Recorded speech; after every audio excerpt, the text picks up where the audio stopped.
estudiantes de los 3 grados de secundaria de todo el país. La humanidad atraviesa actualmente por una serie de desafíos como son los ecológicos, culturales, sociales y de salud, por mencionar algunos. Esto ha llevado a que debemos aprender a adaptarnos a situaciones inesperadas, que se suman para ustedes como adolescentes a todos los cambios propios de la etapa en la que están viviendo. En Cívica y Ética en Diálogo les preparamos varias sesiones que les guiaron y seguramente les ayudarán a seguir desarrollándose en esta etapa, contemplándose como individuos y como seres sociales. Por ello, quisiéramos hacer una breve recapitulación para recuperar información que diferentes especialistas han tratado en este espacio. Soy Nayeli Villatoro. Y yo soy Diana Gutiérrez. No se muevan de su lugar, que regresamos con esta sesión titulada Recapitulando, en la que haremos énfasis en sesiones anteriores donde les han dado consejos que no solo son importantes en esta etapa de sus vidas, sino para el resto de ella. Comenzamos. Bienvenidas y bienvenidos nuevamente a Cívica y Ética en Diálogo. En esta sesión iremos reconociendo poco a poco desde lo individual hasta lo social todas aquellas herramientas y valores que les ayuden a conocerse y tener una convivencia armónica, así como a mejorar las relaciones con su familia, sus amistades o su comunidad, para que así puedan tomar acción en los cambios tan necesarios que se requieren en el mundo. Recuerden que para fomentar cambios no solo debemos actuar hacia afuera, sino también cambiar muchos conceptos y formas de ver el mundo desde nosotras y nosotros mismos. En sesiones anteriores invitamos a varios especialistas sobre diversos temas para que nos compartieran su conocimiento y en esta ocasión retomaremos la información necesaria para su desarrollo integral como individuos, pero también como parte de sus relaciones sociales. Para iniciar, les invito a escuchar lo que Karina García y Michelle Anso nos mencionaron acerca de la adolescencia. Me gustaría primero explicarles que en la adolescencia se generan varios cambios en el individuo, no solo físicamente, sino que surgen nuevas emociones, pensamientos, intereses, entre otras cosas. También es una etapa esencial en el desarrollo de habilidades de resolución de conflictos, de la facultad de toma de decisiones y comienzan a interiorizar los valores, creencias con los que se van identificando. Justamente, es una etapa en la cual surgen muchas dudas, inquietudes, inclusive miedos e inseguridades sobre el rumbo que tomarán al comenzar a hacerse independientes y responsables de sus vidas. Karina y Michelle resaltaron que es la etapa en que interiorizan sus valores y creencias y esto mismo les genera inquietudes que ponen en duda todo a su alrededor. Recuerden que ninguna persona vive la adolescencia de la misma manera que otra. Por lo tanto, el autoconocimiento es fundamental. Conocerse no solo significa saber qué les gusta y qué no les gusta. Implica primero reconocer aquellas situaciones que les hacen sentir un sinfín de emociones y sentimientos.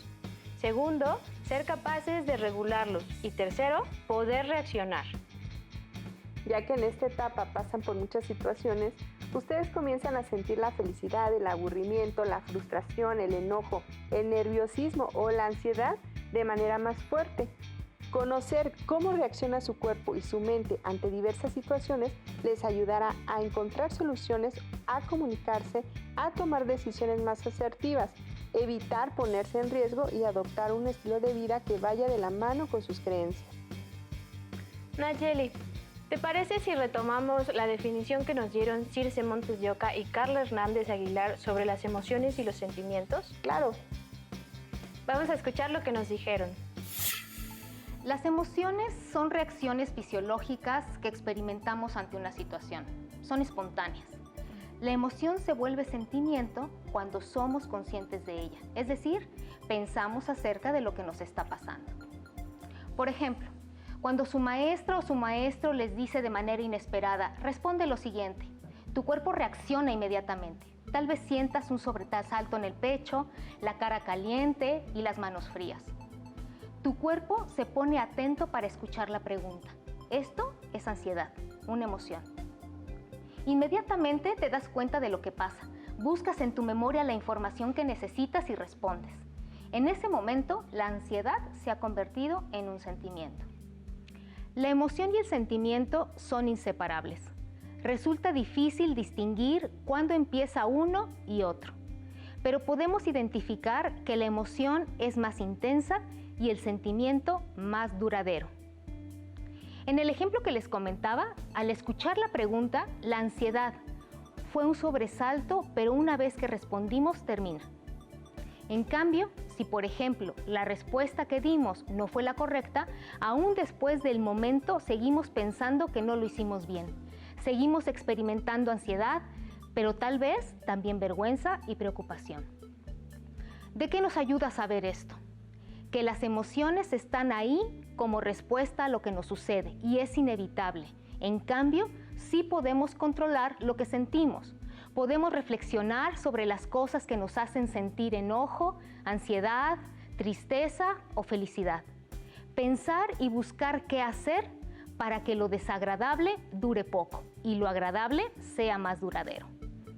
¿Cómo? Con lo que pensamos. Si respondimos mal en clase, no hay que preocuparnos más por ello y mejor nos enfocamos en estudiar el tema nuevamente, es decir, resolver el problema. Las emociones y los sentimientos son inseparables. Se presentan con cualquier cosa que nos sucede y hay una gran diversidad de ellos. Incluso muchas veces se entremezclan, es decir, podemos sentir varias cosas a partir de una misma circunstancia. También son inevitables y por lo tanto no debemos ocultarlos. Son algo que se experimenta de forma normal y no es exclusivo de la niñez o la juventud. Además de ello, tendemos a clasificarlos como buenos y malos.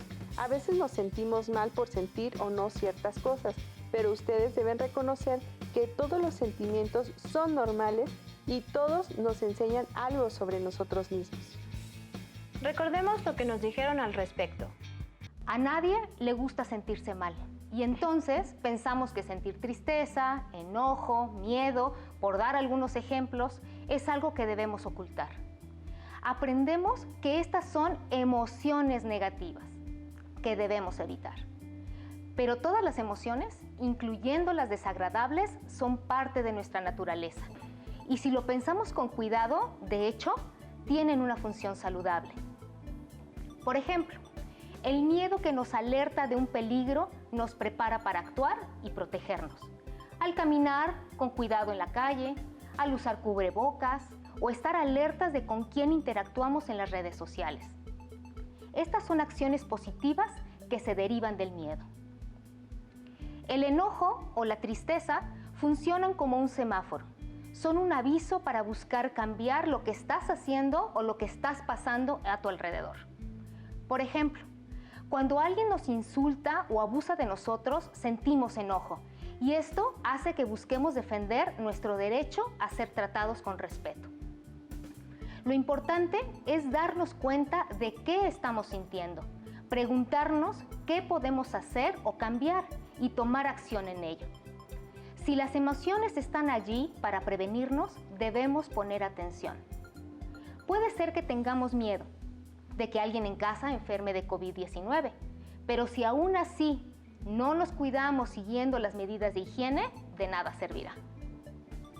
No podemos evitar tener momentos desagradables, pero sí podemos controlar qué tan intensa será la emoción y que no dure demasiado el malestar. Es como el sol, está allí y no podemos controlar que salga o no, pero sí podemos regular cuánto calor queremos sentir o si nos exponemos directamente o no. Todo pasa. Ninguna emoción es permanente si aprendemos a regularla. También hemos aprendido que debemos sentirnos felices siempre, como si fuera una obligación. En nuestra cultura, emociones como el enojo, la tristeza y el miedo no suelen ser bien vistas. Por eso decimos cosas como el que se enoja pierde. Mostrarse triste o con miedo suele entenderse como debilidad y eso implica perdernos la oportunidad de sentir y vivir esas emociones y poder hacer algo con ellas para darle un significado a lo que vivimos, incluso otorgarle una perspectiva distinta a la situación en la que nos encontramos. Sentir tristeza, enojo, miedo o frustración no está mal. No es negativo ni positivo. Todas las emociones nos van enseñando sobre nuestra personalidad, nuestros intereses, nos ayudan a crecer y protegernos. Podemos controlar qué tan intensos son las emociones, no tratarlos como elementos que deban corregirse. Las emociones no se pueden controlar, pero los sentimientos sí. Aprender a regularlos a través de algunas estrategias es esencial, así que recapitularemos algunas de las que nos sugirieron. Vamos a verlas y escucharlas. Deben detenerse a pensar y averiguar qué es exactamente lo que sienten. Por ejemplo, aburrimiento, frustración o enojo. Puede ayudarles a recordar en qué momento empezaron a sentirse así, qué pasó o con quién estaban. Este paso es muy importante porque además de ayudar a descubrir qué sentimos en realidad, ayuda a que nuestros pensamientos no hagan que nos sintamos peor. Por ejemplo, si me siento aburrida y en lugar de pensar en qué puedo hacer, solo me quedo pensando qué aburrida estoy, hasta cuándo terminará el encierro, cómo quiero salir a jugar, estoy harta, ¿por qué tuvo que pasar esto? Ahorita podría estar con mis amigas. Esto seguramente provocará que el aburrimiento se convierta en enojo y frustración.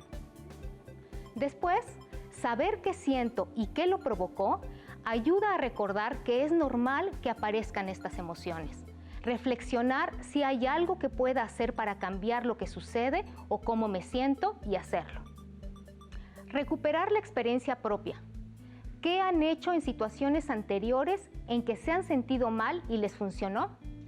Compartir con personas cómo nos sentimos y preguntarles cómo le hacen ellos para sentirse mejor. Puede ser de gran ayuda. Algo que también puede ser útil es darnos cuenta de que en nuestras vidas hay momentos que nos marcan y confrontan nuestras creencias, pero que al mismo tiempo también nos dejan muchas enseñanzas. Por ejemplo, ahora sabemos que actividades cotidianas como ir a la escuela, salir con los amigos o ir a una fiesta pueden verse interrumpidas repentinamente.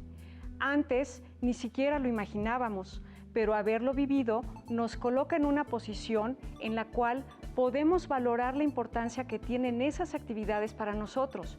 Incluso podemos percatarnos de todo lo que hemos hecho para encontrar alternativas a pesar de las circunstancias. Y también es preciso decir que para vivir repitiendo lo aprendido es fácil.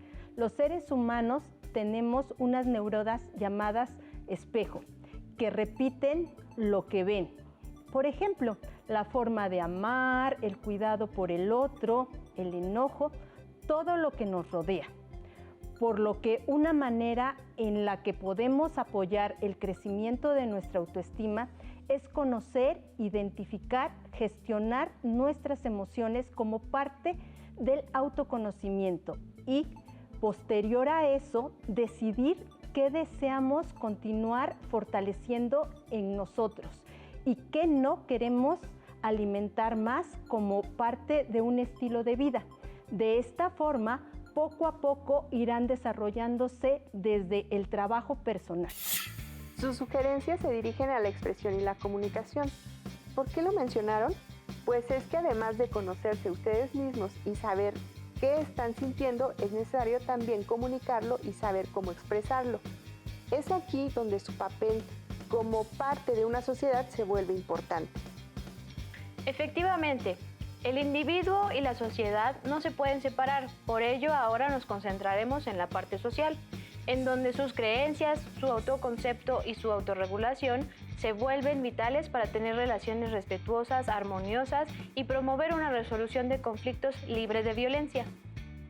Comencemos diciendo que no todas las personas podemos comunicarnos y reaccionar asertivamente, pero es nuestra responsabilidad buscar espacios para lograrlo. En el ambiente familiar sabemos que algunas veces es difícil comunicarse, pero mejorar su relación con ellos en esta etapa les quitará cargas, les ayudará a evitar confusiones, problemáticas, desacuerdos o incomodidades. Si no logramos comunicarnos asertivamente, no podremos resolver los conflictos que se nos presentan en la vida. Cuando tienen alguna situación o discusión, conocerse a sí mismos les puede ayudar a saber y comprender por qué se está generando el problema y a su vez les ayudará a autorregularse. Evitarán explotar en gritos y golpes y dirigirán sus acciones al diálogo y la empatía. En cambio, si no se dan la oportunidad de aprender a autorregularse y conocer sus sentimientos, al querer expresar sus problemas, es más probable que haya confusiones, malas interpretaciones o disgustos, y que esto termine por desgastarlos a ambos hasta explotar, haciendo que un conflicto se torne en una situación violenta. En ese sentido, sería necesario recordar lo que nos dijeron acerca de los conflictos, ya que es algo común en el día a día. Escuchemos.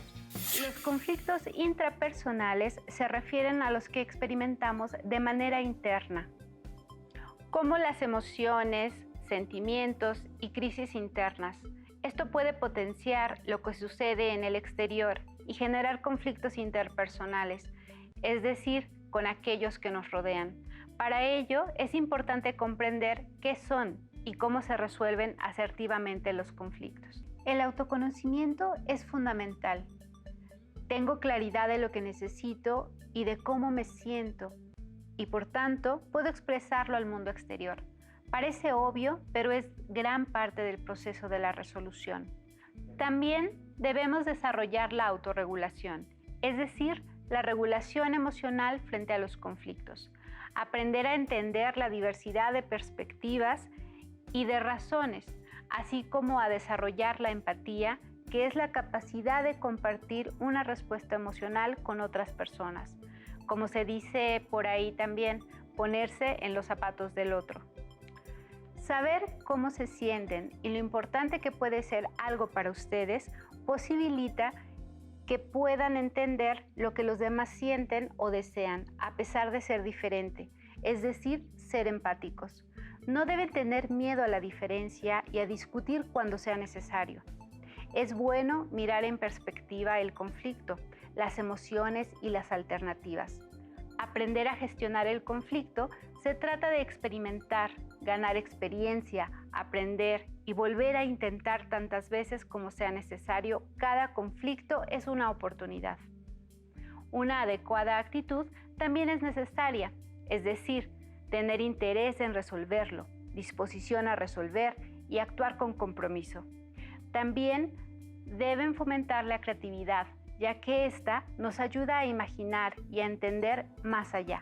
Como hemos podido ver hasta ahora, el autoconocimiento, la autorregulación y la comunicación son importantes como parte de un estilo de vida que fomente el equilibrio y con el cual puedan procurar su bienestar. Recuerden que si están pasando por alguna situación que les esté afectando, es válido reconocer que requieren ayuda.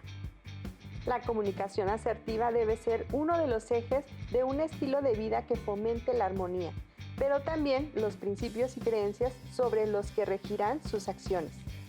Veamos por qué la ética y la moral son importantes en las relaciones sociales y en qué consisten. Escuchemos la explicación de Gerardo Dávalos y Ricardo Zárate. Claro, la moral está formada por órdenes o recomendaciones para actuar, como evitar hacer algo, evitar mentir, evitar robar. Ese es lo que constituye propiamente a la moral. La ética, en cambio, estudia las razones de la moral, es decir, invita a pensar cuáles son las razones por las cuales es necesario comportarse de acuerdo con lo que dice la moral. En síntesis, la ética pone bajo el microscopio a la moral. Por ejemplo, no hagas a otros lo que no te gustaría que ellos hagan. Es un enunciado moral, por supuesto. ¿Por qué debo hacer a los demás? ¿Por qué debo evitar que los demás hagan lo que a mí no me gustaría que me hicieran? La ética responde, porque si todos le hiciéramos a los demás lo que no nos gustaría padecer, entonces inevitablemente yo me vería afectado. La ética siempre se refiere a las acciones de uno en relación con todos los demás. No siempre queda claro, sin embargo, que lo que hacemos afecta directa o indirectamente a los demás, ya sea de un modo positivo o de un modo negativo. La ética nos abre los ojos acerca de la vida en común, de lo que significa en realidad pertenecer a una comunidad, a una sociedad y en suma a la humanidad entera. Si queremos que las cosas cambien, es necesario entender y tener conciencia de que somos gregarios, es decir, que vivimos en comunidad, que somos seres sociales, que dependemos los unos de los otros. Tomar conciencia de esta mutua dependencia facilita que en el futuro se hagan más fuertes los lazos sociales. Me parece vital resaltar esto, ya que la ética y la moral son más que necesarias para enfrentar los problemas globales actuales, uno de los cuales es el deterioro ambiental o también la pandemia. Estamos en el mismo barco y tenemos que plantearnos mucho sobre la forma en que vemos y nos organizamos en el mundo. Nuestras acciones están completamente ligadas a la ética y afectan nuestras relaciones sociales.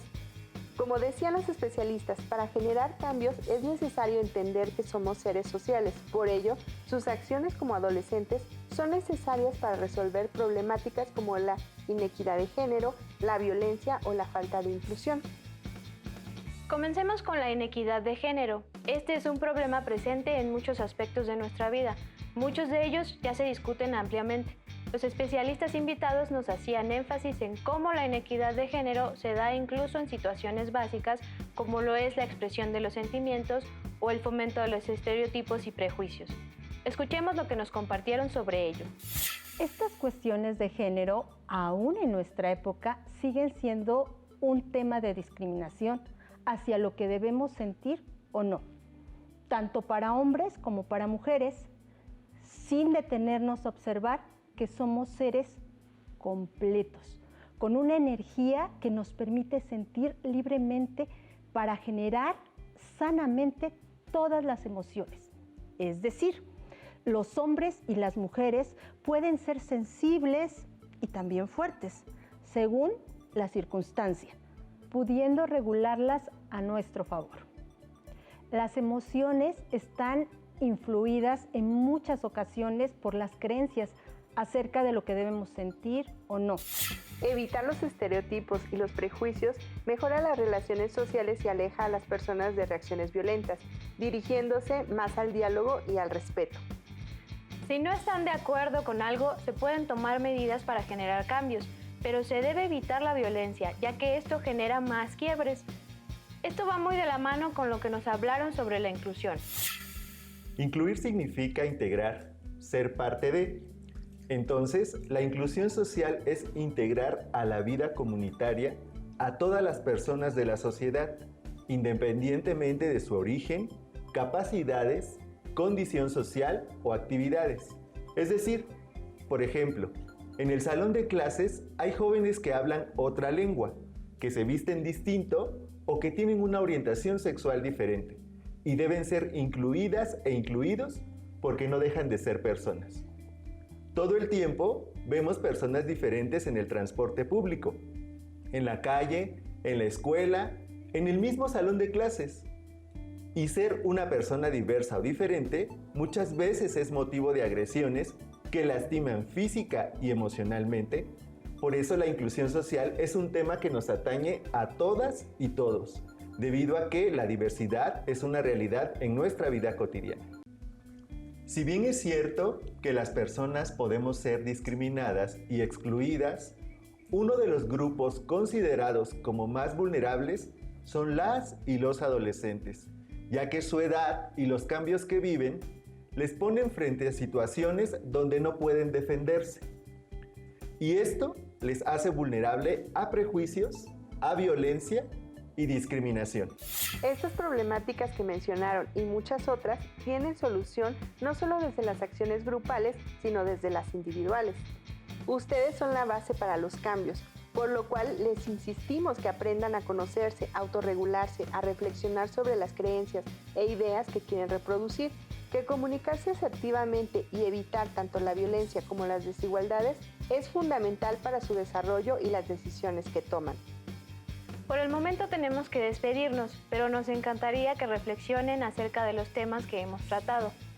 A la distancia, les agradecemos a todos los especialistas que han compartido su tiempo y conocimiento para que ustedes puedan tener cada vez más elementos para fortalecer su desarrollo integral.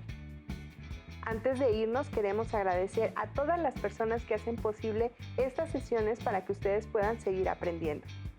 No olviden que si cada uno de nosotros seguimos cuidando y respetando las recomendaciones de salud, cuidamos a todos los integrantes de la comunidad. Les invitamos a seguir viendo y participando en las sesiones de Cívica y Ética en Diálogo. Hasta la próxima.